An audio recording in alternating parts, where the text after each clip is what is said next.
everyone, this is Minister Rivers, and today I want to talk to everyone about being deceitful. Now, everybody knows the story of Jacob, but let's take a little closer look at the story of Jacob. We know he had a twin brother named Esau.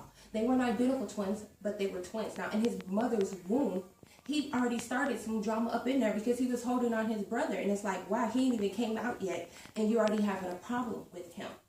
Well, later on in life, the parents began to play favoritism with them. And by the parents beginning to play favoritism, it had them like competing with each other, and it brought division up in their home. The father, Isaac, always favored Esau, and Rebekah favored Jacob. Later on, Jacob ended up deceiving his brother of his, not just his birthrights, but then his inheritance of his father as well. Now let's look at the name Jacob by itself. The name Jacob by itself means deceiver or to manipulate. And anybody that manipulates people, it's not of God.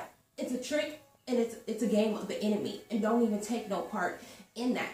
But then later on in life, after his brother finds out what he does and everything, he flees for his life. And then once he flees for his life, he goes and he stays with his uncle, which is Laban.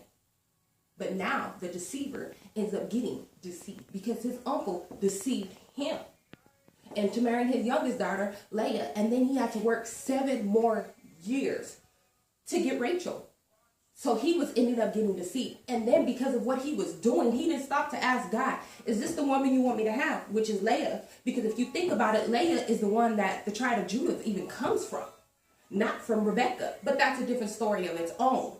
But all he had to do was just stop and give his life to God then. But he was trying to manipulate and trying to get over his whole life. Now he ended up being the one that ended up getting deceived. And then not just him deceiving his brother, then him deceiving his uncle. And then later on in life, his sons deceived him when their sister ended up getting raped.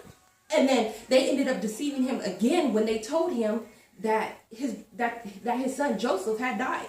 Now you'll see a change in Jacob's life when Jacob began to lay down and he began to have a dream, and he began to put his head upon a pillow, which is the rock. And then that's where you get the story of Jacob's ladder, from angels going up and angels going down. And then he began to wrestle with an angel. Some say it was God, some say it was an angel. What we know it was from God, and he was wrestling, and God had to break him out of his deceitfulness. God had to take him out of the things that he used to do, and God is telling him, no, you can't do those things anymore. Do I believe what comes around goes around? No, but I believe you shall reap what you sow. Deceitfulness is never of God in no type of way. Don't think that you're going to be able to deceive people or manipulate people and get in your way and think that God's not sitting back and God's watching it.